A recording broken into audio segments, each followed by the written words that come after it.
Her message arrived at 11:47 p.m. Just checked in. Long day, don't wait up.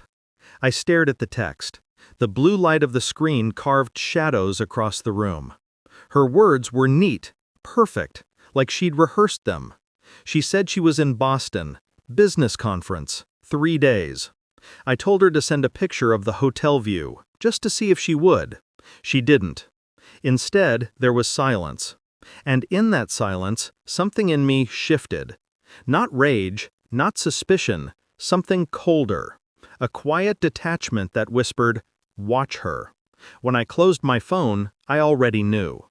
The next morning, I noticed her perfume, still hanging in the hallway, too strong for someone who left 12 hours ago. She'd sprayed it deliberately, like a signal. Her laptop was gone, so was her favorite necklace, the one she never wore to work. I made coffee and sat at the kitchen table, staring at the empty chair across from me. For years, that chair had been filled with her laughter, her lies disguised as comfort. It's strange how betrayal doesn't shout. It hums, soft, constant. You just need to listen. I checked her itinerary, an old habit. Boston, huh? The company's headquarters weren't there. They were in Chicago. The air tasted metallic. My hand trembled only once, then it stopped.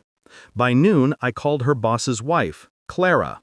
A calm voice answered, weary but polite. When I said I wanted to meet, she paused for 3 seconds, too long, and then agreed. We met that evening. In silence, we understood each other. For 2 days, I played the role, the calm husband, the loyal one. I went to work, smiled at meetings, sent her messages that went unanswered. But inside, I was building something precise. Clara and I compared notes, flight numbers, hotel names, lies stacked neatly against each other. The pattern was too clean to be coincidence.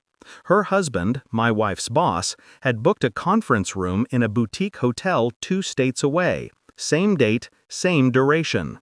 I didn't confront her. I wanted to see it, feel it. Let the truth bruise me slowly, not shatter all at once. The second night, Clara looked at me and said, "What do you want to do?" I told her, "End it," quietly. So we packed a small bag, not clothes, just documents, divorce papers, evidence. The kind of truth that doesn't scream, it suffocates. The hotel lobby smelled like champagne and deceit. Clara walked beside me, silent.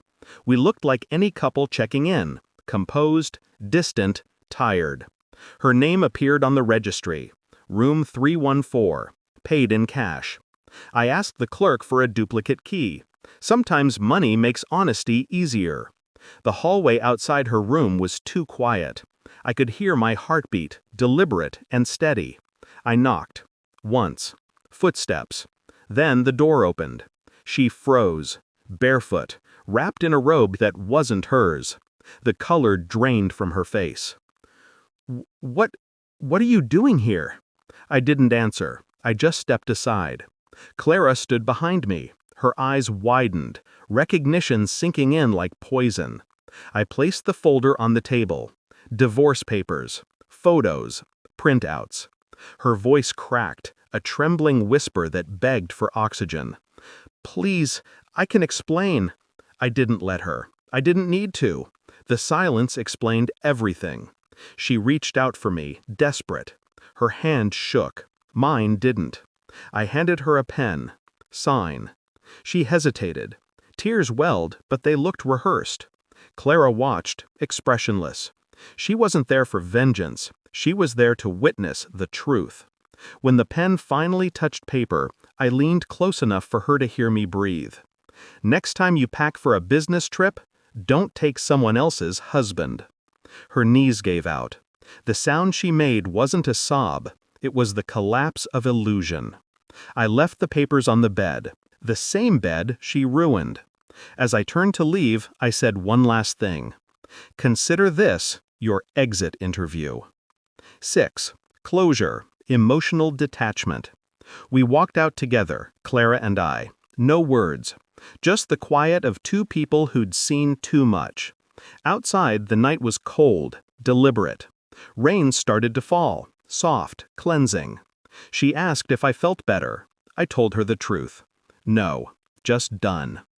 As I drove away, I looked once in the rearview mirror. The hotel faded behind us, its lights dim and distant, like a memory losing interest. Some betrayals burn you, others freeze you until you stop feeling altogether. I wasn't angry anymore. I wasn't hurt. I was free.